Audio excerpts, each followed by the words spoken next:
Et hello les investisseurs, j'espère que vous allez bien et bienvenue dans ce nouvel épisode dans lequel on va parler de l'action Nike qui a corrigé en bourse hier, de l'entreprise Eutelsat et de l'Internet par satellite parce que j'ai eu pas mal de retours. Déjà, j'avais parlé de cette entreprise et aussi j'ai testé encore une fois Starlink dans les avions, je voulais vous en reparler. Et on finira avec l'inflation aux États-Unis. Pour information, pour les membres de la communauté, on a fait une grosse vidéo quantitative hier dans laquelle on a passé 5 entreprises, à savoir Emeis, Pull-Up, Aemonetics, Euronext Paris et TTM Technologies. Donc n'hésitez pas à aller la regarder. On se fera aussi un live dimanche. Et pour ceux qui veulent nous rejoindre pour avoir accès à toutes les vidéos en dehors de YouTube, au-delà de YouTube, portefeuille, prix cible, ordre d'achat et de vente, etc., vous avez les liens en description. Et évidemment, comme d'habitude, il s'agit en aucun cas de conseil en investissement. Je partage mes chiffres, ma vision des choses, mais chacun prendra ses propres décisions. Alors, pour Nike, cette fois, on va essayer de faire une projection. J'avais déjà fait une conclusion à l'époque, ça fait plus d'un an qu'on en avait parlé. Elle était dans les 100 dollars. J'avais clairement refusé de l'acheter à 100 dollars. À 70 dollars, j'avais encore refusé de l'acheter. Et on va ouvrir a priori sous les 60 dollars. Donc, ça commence à faire une sacrée correction depuis tout ce temps-là. Et je me suis dit: «Ben, pourquoi pas faire des projections pour essayer de comprendre où est la valorisation?» Parce que à l'époque, j'avais clairement dit: «Non, hors de question», à cause de croissance très faible, voire même de décroissance. On commençait à douter, des marges faibles et c'était pas du tout un business pour, moi, il avait pas sa place dans mon portefeuille. Mais, ne jamais dire jamais. Il y a un moment, si la valo est très basse, c'est ce que j'avais dit dans la conclusion qui est assez ancienne, hein. J'avais dit: «S'il y a un turnaround play, et ben, pourquoi pas?» Sur, un trade à moyen terme si vraiment la valo est très basse. On va aller regarder ensemble les chiffres et ensuite on fera une projection. Au niveau, donc directement, on va aller voir le chiffre d'affaires. C'est faisait partie des choses qui m'avaient le plus inquiété parce que entreprise qui a peu de croissance. OK, bon déjà depuis 2023, nous sommes, c'est même pas de la croissance, hein, c'est la toute première question que je me pose, d'ailleurs pour ceux qui sont, dans la communauté, vous le savez, dans l'onglet Classroom, je le montre. La toute première question que je me pose, c'est, qu'est-ce qui se passe en haut du compte de résultats? Nous sommes en décroissance. Donc voilà. Est-ce qu'on veut investir sur une entreprise en décroissance? Maintenant, est-ce que ça peut repartir? Peut-être, je leur souhaite. Mais je sais que ça va très mal pour eux en Chine. Je le disais déjà à l'époque que là-bas, le consommateur souffrait énormément. En même temps, bah, ça se voyait, donc on le savait, quoi. Sur 10 ans, l'entreprise nous fait 4% de croissance par an. 3%, 2%, donc ralenti quand même, hein. Ensuite, autre problème, c'est des business qui gagnent peu d'argent parce qu'il y a de la concurrence, il y a des marges, vous voyez, 40 de marge brute. On pourrait se dire: «C'est pas mal quand même». Ouais, mais les marges nettes et marges sur flux de trésor, récemment, on est à 6%. Donc dur d'aller gagner de l'argent et d'ailleurs, je vais vous le montrer, les produits, il faut les fabriquer déjà. Vous voyez, les cost of goods sold, on est à plus de la moitié du chiffre d'affaires et ensuite, évidemment, le marketing. Il y a beaucoup de concurrence dans ce secteur. Un tiers du chiffre d'affaires part en SG&A. Alors, vous avez général et administratif, mais vous avez surtout, bien évidemment, les dépenses en marketing. Donc, il faut être à l'aise avec un business où, dans tous les cas, en fait, on gagnera jamais beaucoup d'argent. C'est-à-dire que quand on investit dessus, on part du principe qu'on va pas gagner beaucoup d'argent. Pourquoi pas, mais faut voir le prix que ça se paie. Au niveau de la trésorerie et tout, je me souviens plus du tout, on va aller regarder ça ensemble et honnêtement, je fais cette vidéo aussi un peu à but, pédagogique si ça peut aider. J'ai rien contre l'entreprise, je pense qu'elle ira bien sur le long terme, je leur souhaite, j'espère pour eux. Il y a pas de raison, j'imagine.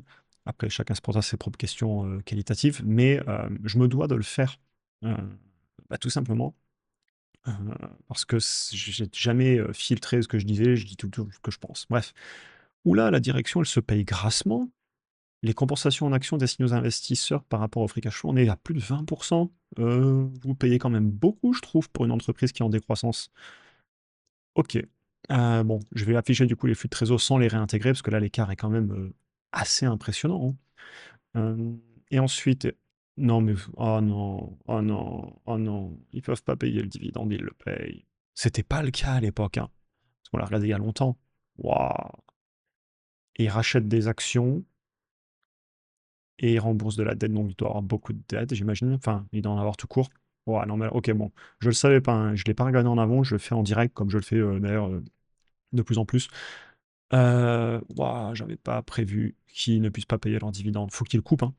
Allez, pour vous poser la question, ils vont devoir couper ce dividende, hein. Et regardez, hein, c'est, bah, de toute façon, ouais, ils rachètent moins d'actions qu'il y a quelque temps, ils peuvent pas et tous les flux de trésor passent dans le dividende. Mais je comprends pas. Je Je suis choqué. Il n'y a pas de cut depuis le début de la vidéo, parce que ben, j'ai pas envie de faire du montage aujourd'hui, je vous le cache pas. Il y a des jours comme ça. Euh, je m'attendais pas du tout à ça. Ok, ouais, c'est et le dividende en 12, en TTM, ils pouvaient pas, hein. J'imagine qu'en annuel, ils peuvent peut-être encore, quoique. Je vais la réaliser ensemble. Bon, on va avancer, on va quand même faire une valo, mais parce que j'ai dit que je la ferai, donc je vais la faire. Mais je m'attendais pas du tout à ça. Et même problème en annuel, hein. Oui, je me suis mis en annuel. Ok. Bon, si on projette ça, ça va se payer combien? J'espère que ça se paye pas cher du tout. Bah, vu la dégringolade, j'imagine que non, que ça se paye pas cher. Allez, on y va. Donc, je vais prendre notre chiffre d'affaires. Bah, non, décroissance, je sais même pas ce que je vais mettre. On va projeter sur les flux de trésor. Je préfère. De toute façon, ils peuvent pas payer le dividende, donc d'autant plus une raison de le faire. La croissance, je mets quoi? On est en décroissance. Je vais quand même pas leur mettre de la décroissance. Allez, je vais mettre ce qu'ils ont fait sur 10 ans, à savoir 4% par an. Et vu qu'on est en décroissance depuis 2 ans, c'est généreux, hein. Mais bon, on va être généreux, il faut savoir l'être. Parfois, on est parti. Euh, les actions, ils en rachètent, mais ils peuvent pas en racheter, parce qu'ils n'ont pas le cash. Je ne vais pas mettre de rachat d'actions, parce que s'ils ils sont en train de... D'ailleurs, je le répète, hein, ils sont en train de payer un dividende et de racheter les actions avec de l'argent qu'ils n'ont pas. Je répète cette phrase. Ils sont en train de payer un dividende et acheter les actions avec de l'argent qu'ils n'ont pas. Je parle en 12 mois glissants. Allez voir les décisions prises par la direction l'année prochaine. Ils vont peut-être corriger le tir. On peut leur laisser le bénéfice du doute. Je suis tout à fait ouvert à faire ça. Free cash flow. Bah, les marges sont basses récemment. La médiane sur 10 ans est à 9. On va être généreux. On va leur mettre la médiane. Ok. Euh, Combien ça se paye par le marché? J'aurais tendance à dire pas cher. Et pour de bonnes raisons. Enfin, c'est le sentiment que j'ai. J'espère en tout cas, on va voir. Internet charge. Ça, c'est les aléas du direct. C'est que des fois, Internet il rame un peu. Ok. On va aller de suite chercher le prix par rapport au flux de trésor avec et sans les compensations en actions. Parce que franchement, ils se payent grassement à la direction. Moi, je suis pas à l'aise avec ça, hein, surtout vu les performances qu'ils nous ont eues. C'est franchement pas cool. Pourquoi c'est buggé? Ouais, mon Internet galère. Parce que je suis en partage de connexion. Je sais pas pourquoi je vous raconte ça. Bah, du coup, vous voyez comment ça se passe les vidéos en live sur School. Je suis parti en mode comme ça aujourd'hui. Et bah, du coup, il n'y a pas de cut.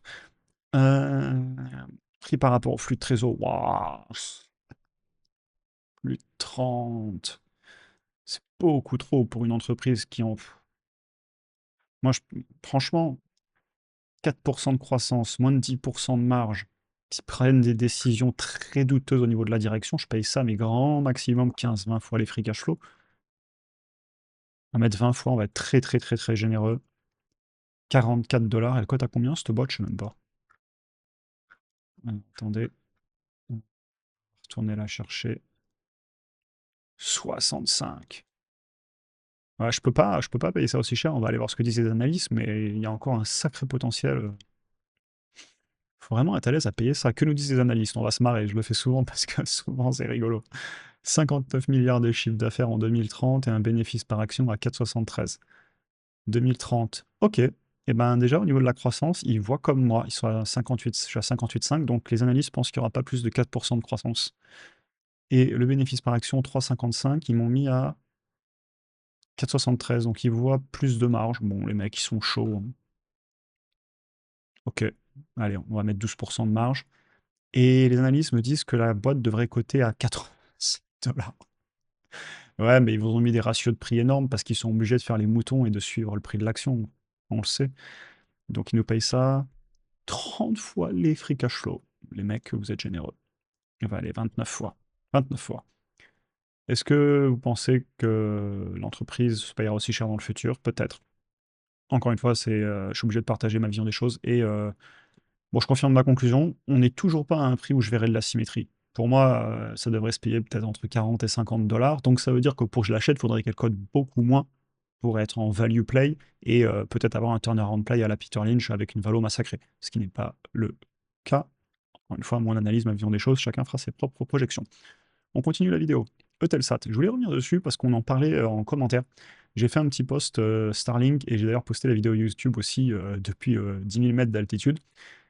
Incroyable, hein. La connexion était meilleure qu'avec une box internet, enfin après ça dépend, fibre ou pas, il y a des débats. J'imagine que certains peuvent aller chercher plus de 100 mégas par seconde, mais j'étais quand même à 100 mégas par seconde au-dessus de l'océan Indien et c'était inclus dans le prix du billet, gratuit. D'ailleurs, on parlait de Air France qui le fait payer. Il faudra peut-être un jour que je fasse une vidéo sur Air France. C'est un business qui va beaucoup me rappeler Nike avec, pas de marge et pas de potentiel de gagner de l'argent un jour. C'est lié au business model. Ce que je voulais vous dire dans cette vidéo du coup, c'est que très, très, très forte concurrence sur le secteur. Donc prudence, prudence, prudence sur une boîte comme Eutelsat. D'ailleurs, on avait fait une vidéo dessus le 8 décembre. Depuis, elle a baissé de plus de 20% encore.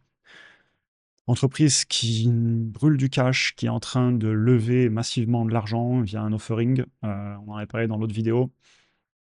Compliqué, beaucoup de dettes. Je voulais en reparler juste pour être prudent et je voulais, enfin, pour rappeler la prudence, c'est ma vision des choses. J'espère avoir tort et j'espère que ça ira pour eux. Et aussi, ça parle beaucoup, justement, je voulais parler de ça, de Starlink, qui du coup appartient à SpaceX, qui peut-être rentrerait en bourse. Il y a des bruits là-dessus. Et bah déjà, euh, si ça venait à avoir lieu, on en reparlerait forcément sur la chaîne. Et c'est une entreprise, de ce que j'ai compris, qui brûle déjà plus de cash, qui est autofinancée. Et ce serait hyper intéressant de l'analyser, mais on n'a pas les chiffres, ils sont pas publics. Par contre, s'ils annoncent rentrer en bourse, on aura les chiffres et ce serait avec grand plaisir qu'on en parlera sur la chaîne. Et voilà, je voulais parler très rapidement de ce titre, ça corrige encore. On en avait parlé le 8 décembre, en fait, ça me choque pas, c'est pas du tout incohérent, bien au contraire. Et la situation est très complexe. Voilà, je tenais à vous en reparler, message de prudence, ça me tenait à cœur parce que, bah forcément, et d'ailleurs j'en ai déjà parlé, j'en parle souvent sur le school et je vais en parler aussi. J'ai une exposition avec la chaîne qui grandit, etc., avec les vues qu'on fait tous les mois sur les différents réseaux, où je reçois beaucoup d'infos, de messages, de commentaires et je lis tout.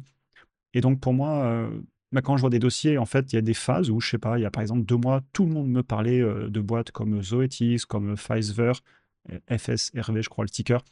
Et il y a des salves comme ça que je reçois de beaucoup, d'un coup, de pas mal de personnes, du coup, qui me parlent de la même action. Et forcément, c'est pour ça que je vais en parler aussi, parce que je sais que ça intéresse. Et si je peux, à mon humble niveau, aller faire des analyses, des projections, comme on l'a fait sur Eutelsat ou à l'instant sur Nike, bah, j'essaie de le faire et j'espère que ça vous aide. On continue, on va finir la vidéo sur l'inflation aux États-Unis. Les chiffres sont sortis hier pour novembre, octobre, il n'y a pas, puisque shutdown aux États-Unis. Et il y a des peurs répandues, j'ai vu passer ça, sur les données qui sont incomplètes. Oh là là là, c'est dangereux, on ne peut pas faire confiance aux chiffres. Tout à fait d'accord, on en parlait dans le school ce matin, on ne peut pas faire confiance aux chiffres. Ça, je suis d'accord, puisque, en tout cas sur ce mois-ci, on ne peut pas, et même sur le long terme, bien malin, celui qui calcule parfaitement l'inflation, puisqu'on consomme tous de façon différente, donc comment vous créez le panier. Maintenant qu'on a dit ça, oui, les données sont incomplètes, 100% d'accord, on en parlait ce matin, mais est-ce que ça change quoi que ce soit au résultat à long terme sur l'inflation? Sur l'impression monétaire à des fins non productives, quand ils en ont créé l'inflation, rappelez-vous, de 2022, on en a parlé. Est-ce que ça change quelque chose au cycle qui se répète? Ce que je veux dire par là, c'est un autre exemple, ça me fait beaucoup sourire. Les peurs douanières, là, sur les taxes douanières d'avril, ouh là là, ça va nous créer de l'inflation. Elle est où cette inflation de un et de 2, moi j'aimerais bien qu'on en reparle parce que, sans déconner, bien évidemment que ça va pas créer de l'inflation, les taxes douanières, c'est pas de l'impression monétaire à des fins non productives, c'est du transfert. Ça peut faire un pic, mais pas sur le long terme, je comprenais pas. Et vous avez les vidéos sur la chaîne, on en parle, et comme si c'était une surprise que ça en a pas fait. Et je m'amuse beaucoup à faire ça. Alors sachez que j'en parle énormément parce que ça a des influences notamment, bah, sur les banques centrales et les banques centrales, avec leur taux d'intérêt, elles influencent énormément certaines entreprises que j'ai en portefeuille. C'est des actions individuelles, c'est pour ça que je suis l'économie, ça change rien à ma stratégie long terme. Je reste investi, je vends pas, surtout quand je vois ce qu'ils font à la monnaie. Mais je voulais vous en reparler parce que j'ai envie de continuer à m'amuser, essayer de deviner. Depuis fin 2022, on en parle souvent.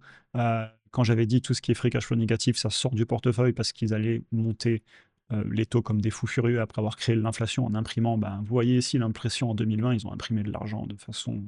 Regardez la barre en ligne droite qui monte au niveau de mon pointeur rouge. Et ensuite, du coup, bah, bien évidemment qu'ils allaient monter les taux. Donc, on s'est pris, rappelez-vous, tout 2023 et enfin, la baisse de 2022 et de début 2023. Et bah, maintenant, j'ai envie de dire, OK, il y a encore de l'inflation. Si on n'avait pas ce graphique à droite là, le M2, le Total Money Supply, aux États-Unis, je parle même pas de l'euro-dollar, alors là, c'est une toute autre histoire. J'ai envie de dire que ce serait pas acceptable la déflation. Et on est à même pas 3% d'inflation malgré tout ce qu'ils impriment. Et si vous regardez l'histoire, c'est profondément déflationniste sur le long terme, la création humaine, les gains de productivité, les nouvelles technologies, etc. Et ce n'est pas acceptable pour un État, et ils impriment comme des fous furieux. Et est-ce que je vais l'économiser s'ils peuvent l'imprimer? Vous connaissez ma réponse à cette question. Eh bien écoutez, j'espère que la vidéo vous aura intéressé. C'était super intéressant. Je suis à la bourre, je suis en train de courir de partout en ce moment, donc je me suis dit: «Tu l'as fait d'une traite en mode live» et ben, j'espère que ça vous aura intéressé. Ce qu'on a fait d'ailleurs hier, quand on a fait la vidéo de presque 1 heure, sur, enfin dans le school, sur les actions et bah, écoutez, je vous retrouve demain samedi pour la vidéo du samedi du coup. Je vous souhaite une excellente journée et à très bientôt pour un prochain épisode. Bonne journée à tous.